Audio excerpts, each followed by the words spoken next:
All right. We are going to move on to the NBA because guess what? The season kicks off tomorrow, a doubleheader. I'm looking forward to it. We're going to give some bold predictions and NBA Finals predictions for the upcoming season of Believe It.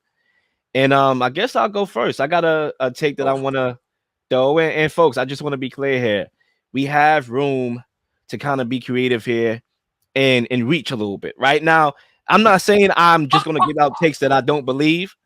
Right? I'm not going to do that. Right? Like I have to believe the take to a certain extent, but I may reach a little bit. That's why it's called bold predictions. Okay. Bold. I Now, like that. I like it. my number one bold prediction is that Jalen Brunson. I want to stay in New York. I got another take outside of New York, but I'm gonna start up with one now, pass the rock, then I go with Hold my on. next. And it's actually a two-part bold prediction. It's literally one bold prediction, but I think in order for it to come true, the big one, the little one got to come true with it. And I'm gonna explain why. Jalen Brunson is gonna win the MVP, and Woo! Miles McBride is gonna win Sixth Man of the Year. Okay. And I think one has to happen for the other to happen. Now I'm explaining right now. Jalen Brunson has been the face of the New York Knicks franchise for over the last 2 years, and I think he was fifth last year in MVP voting. And I think he has the most complimentary roster around him this year with Mikal Bridges and Karl Anthony Towns. Those trades, and now I think he has a space to penetrate the paint and do what he do. And I think in an era in which the bigs are taking over the game and winning the MVPs, the Jokic, the Joel Embiids, because of the control that they have of the team now, I think Jalen Brunson will kind of like stop that trend. Every time you look at Jalen Brunson, he's taken a significant leap. Yeah, 62 against, I forgot who it was last year. Yeah, 62 points last year. Yeah, multiple 40-point games in the playoffs last year. You constantly see the evolution of Jalen Brunson's game and the stats going up. And I think this year, with the complementary roster that really fits his skill set, he's going to take that significant leap and move from 5 in the MVP voting last year and win the MVP. And I think Miles McBride will win the Sixth Man of the Year. And I think a lot of it is going to have to do with how good this bench is. And that's why I want to combine it because, Zay, you say it a lot, and I do agree. In order for a championship team to have a number 1 or 2 seed and potentially win a championship, you need your role players. You need your bench. And I think the Knicks is going to go as far as the bench can hold up. And I think Miles McBride is going to have to be a significant contributor off the bench. We saw last year in the playoffs, Tom Thibodeau had the fate to thrust him into the starting lineup.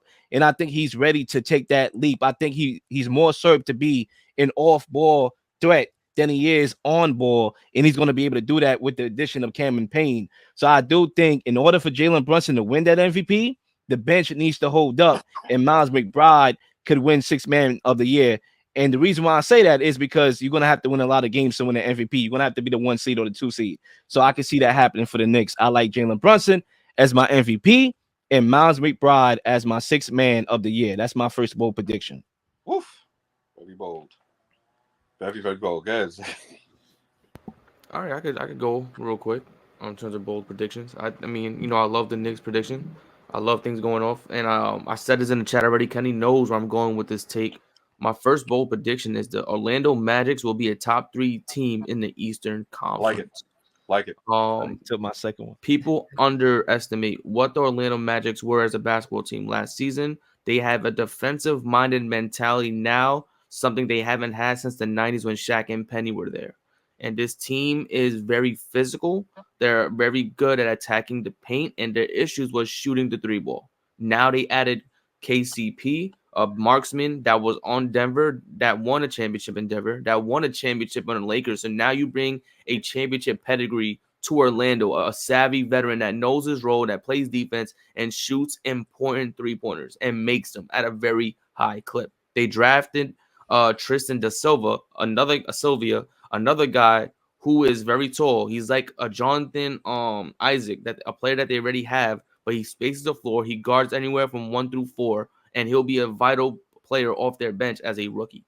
This team is gonna have Jalen Suggs, Bonchero, Franz Wagner, Cole Anthony, all these guys who's been there, who knows the integrity of the team, knows what they want to do, and establish a culture that's already there, which is play physical defense and make the open shot.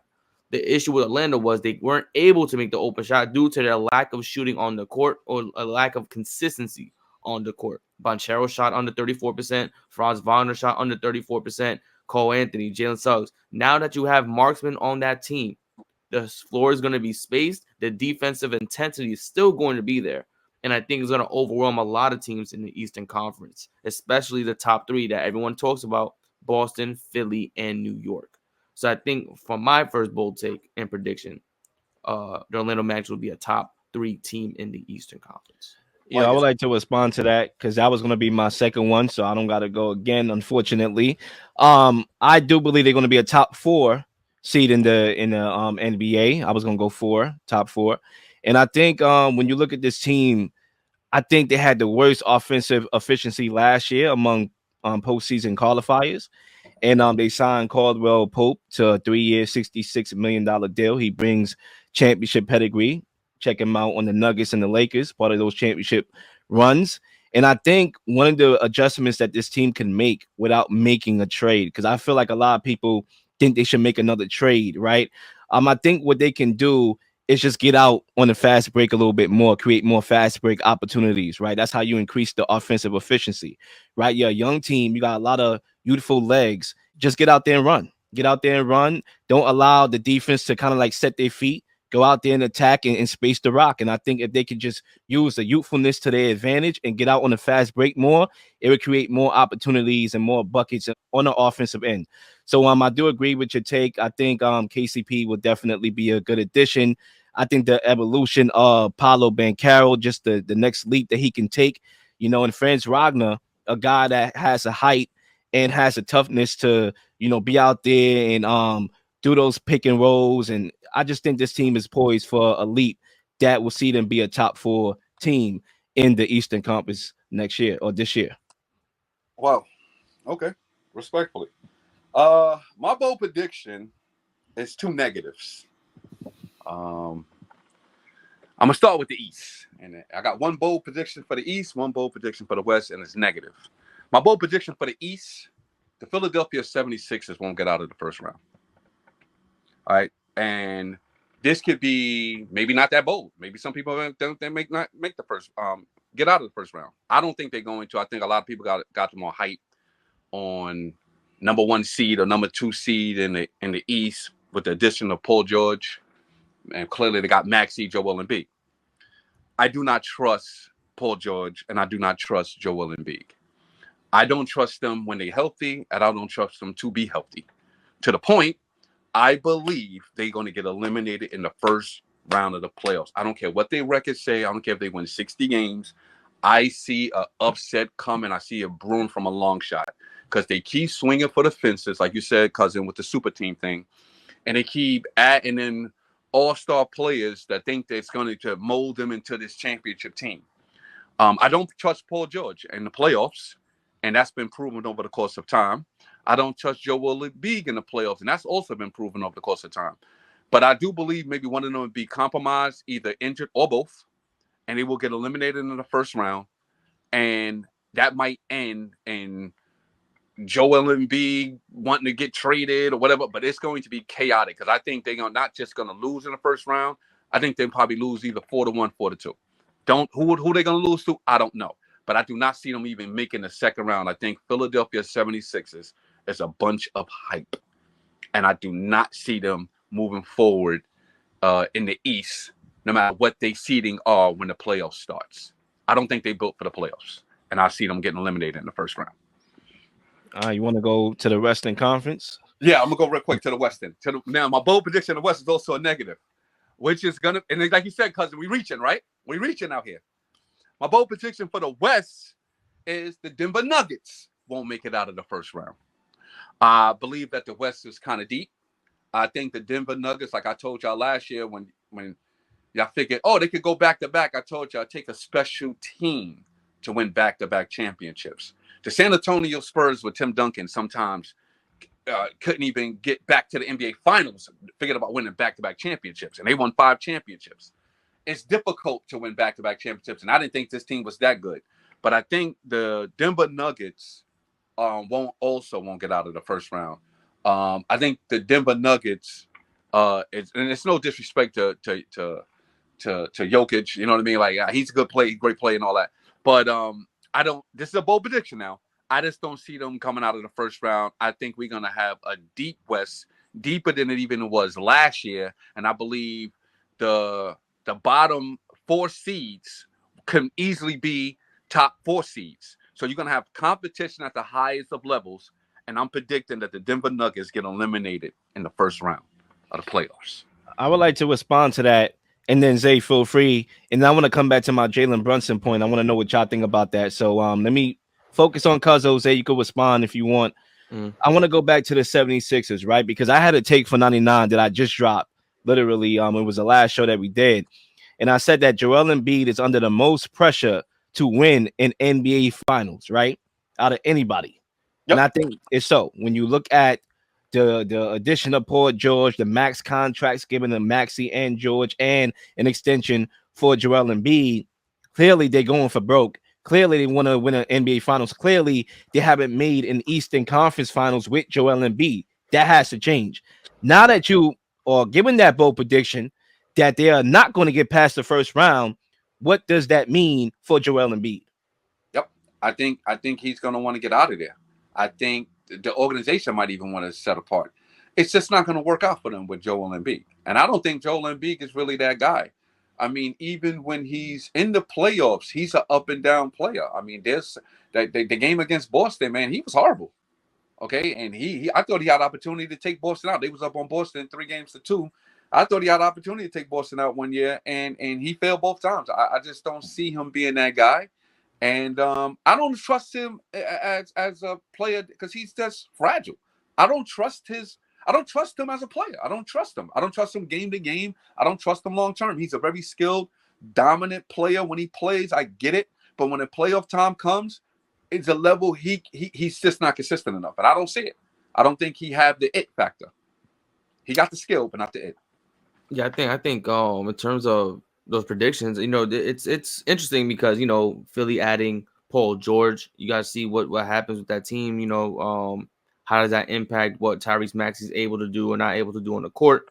And it'll be interesting who they play against in that first round, where they're seated, right? Because Philly could be, you don't know where now the way their roster is structured. You don't know where they will be. You don't know if they're a top 3 team. You don't know if they're a top 6. They're playing. You don't know because of the dynamic of the players you have. You have Joel Embiid, injury prone. You have Paul George, injury prone, and Tyrese Maxey is out there by himself, and the depth isn't enough to have a sustainable level of winning to kind of hold off until they come back from injury. I agree. Very similar with Denver. Denver defensively. Mike Malone has been talking about it for the last 2-3 years. They've been soft defensively. They don't play with enough intensity. And you lost the key guy, which was KCP. And you replaced it with Westbrook. And it doesn't really create the sense that this team's going to be fantastic. I predicted, before, well, off air, of course, that the Nuggets will be a top 3 team because Jokic and Jamal Murray always find a way. And that's just been a recurring theme. But you have to also understand that they don't have the same leverage on a roster standpoint as they had once before. So them getting eliminated in that first round is possible and extremely plausible, especially with like a team like Memphis coming back fully healthy. Oh my God, you hit it on the that could be an issue for any team in the West in that first round because everyone forgets that Ja Morant has been basically out the last 2 years, whether it was due to injury or due to suspension. But now that he's back fully healthy with a fully healthy Memphis Grizzlies team that added pieces since Ja Morant last played, what is to say that this team can't destroy anyone's dreams in the Western Conference? So, I think both those takes are very, very accurate. What do y'all think about my Jalen Brunson bold let me jump on that because, one first. clearly I think he has some of the best footwork in the NBA. It allows him to create those angles. To handle his upper body strength, to seek contact. He has good body control. And because he knows how to use his body and pilot his body, he's able to manipulate defenders I just think that we underappreciating his game. Whereas we look at somebody like Luca and all the things that he can do, and we're like, oh, Luca, Luca, Luca. But I Right. think Jalen Brunson is as effective, maybe in a different way. I mean, at Cliff, least he tries defensively. I think he should be poised for that breakout year, especially the Knicks or the 2 seed or the 1 seed. What are your let, thoughts let on me that? let me real quick, Zay. Let me jump in there. And I'm talking to two Knicks fans, right? And I've been tormenting the Knicks for decades, man. I mean, if the Knicks win a championship, I might have to move out of New York City. People come see me. But listen, this is painful to say. I see your point, and I think Jalen Brunson. Yeah, it's painful, Zay. It's painful, baby. I see your point. I think Jalen Brunson is really that good. I think Jalen Brunson is the most underrated superstar in this league. I think Jalen Brunson has something in his chest that a lot of superstars don't have. He have the it factor. I trust that man to close. I like his game. I like his temperament in the game. I like he knows when to attack, when to pack. Like he have the full package. His basketball IQ is through the charts. His poise and playoff and pressure games is through the charts. He checks every intangible box that could possibly be checked for a basketball player. He's not the most athletic. He's not the fastest. He can't jump the highest. But everything else, he's 100. He checked in all the boxes. Can he do it? Of course. The Knicks got a real, legitimate, well-balanced team around him. Where you did say, cousin, they're going to accumulate a lot of wins. And now that the spotlight is on New York to do that, he have a legitimate shot to win MVP. I mean, a real legitimate shot. And it's painful. It's painful for me to say it. You see, I'm stuttering over here. It's painful for me to say it on live. Like I'm saying this right now live. I'll probably say this secretly, but live, I'm saying it live. It is. It's the truth. And with Cat's ability to manipulate defenders and the spacing that he provides, there's a reason why bigs normally win the MVP because there's so much value there. You look at the last couple finals, wins. I mean, you had a big that could space the floor, whether he was the best player or a contributing player. So I think everything is going to open up for Jalen Brunson. Yeah. I'm definitely sipping that Kool-Aid, and it's not just because I'm a Knicks fan. Like I really genuinely believe that. This may not even be a bold take for me, bro. No, okay. Okay. The Knicks, what they did this offseason, what they have done the past year, is remove all the players from the Knicks that could potentially take away from the value of Jalen Brunson. They moved on from Julius Randle. They removed R.J. Barrett. They removed Emmanuel Quickly. Grimes. They removed all the players to make sure that this is a clear path, that this is Jalen Brunson's team. They put the C on his chest for a reason. They removed Julius Randle, who I said in that halftime segment show. I mean, the piece that we played at halftime, that Julius Randle was the first player to want to come to New York since I said Carmelo Anthony, but it was Amari Stoudemire. I misspoke. He was the first player to want to come to New York and became a huge figure based on that, right? Yeah. You remove that, you bring in Karl Anthony Towns. What do we always say about Karl Anthony Towns year after year after year? He's not aggressive enough. He doesn't look to be aggressive. So he's going to be less aggressive here. Jalen Brunson, since he's been to New York, has been showing he is willing to be aggressive, and he's going to score in value, and he's going to do it as much as possible. Julius Randle removing his shot attempts, you think that goes to Karl Anthony Towns? You think Karl Anthony Towns just starts taking 25 a game? No. This is going to increase the value of Jalen Brunson throughout the season, throughout 82 games, a guy who barely gets hurt throughout the season. He's going to have nothing but value on this team. So I anticipate him to win MVP. Yeah, no, I see it.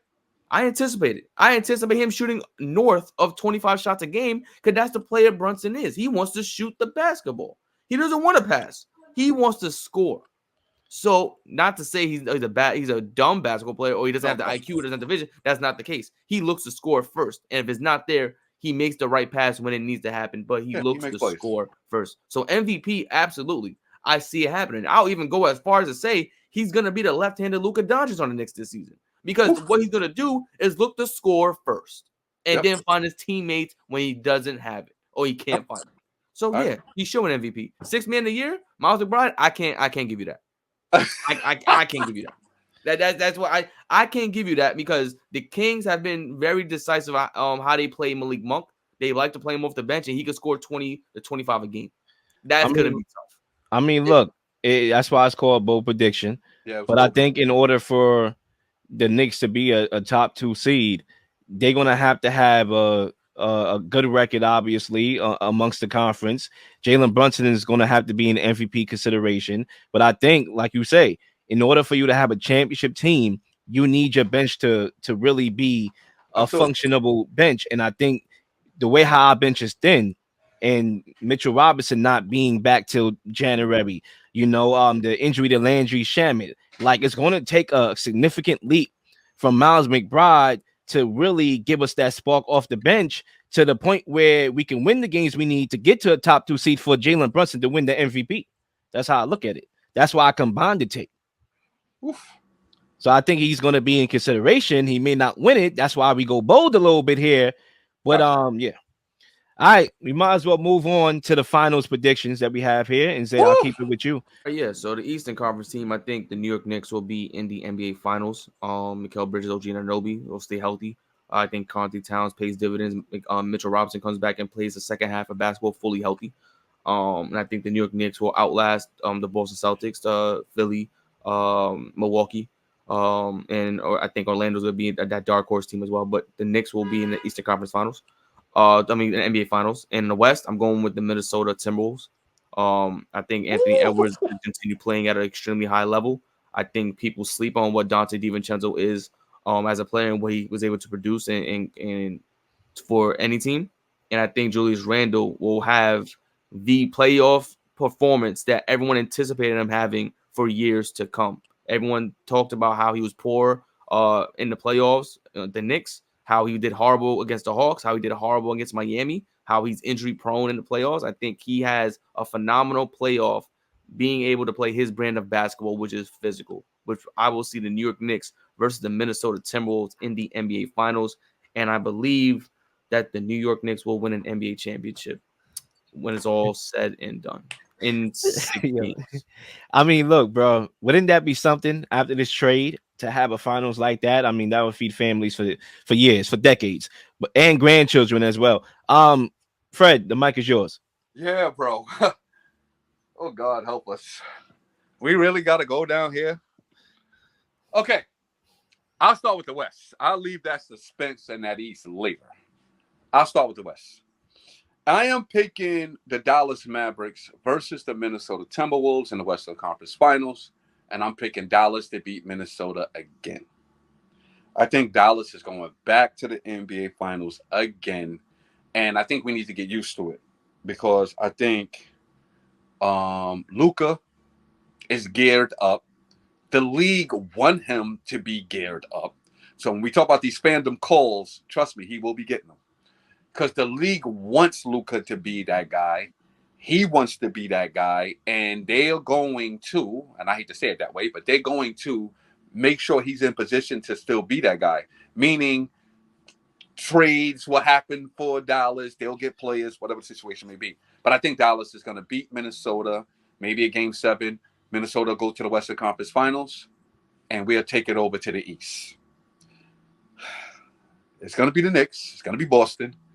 It's definitely going to come down to that. Zay, you got it right. I am not ready to say the Knicks is going to the finals. I'm not going to go there. I'm going with the Boston Celtics. Although I can see the Knicks winning. I'm not saying that they can't win, but I'm going to pick the Boston Celtics to go back to the finals, beating the Knicks at New York in a game 7 with the Knicks having home court advantage. That's the prediction that I got for the East, and I'm going to stand on it. And as long as I come on this show as y'all being Knicks fans, I'm ready to take it in. I've been taking it for decades. But y'all got a legitimate shot this year, so I would say y'all going to the conference final. But I'm going to take Boston. I'm going to take championship pedigree. I'm going to take Jalen Brown. I'm going to take Jason Tatum.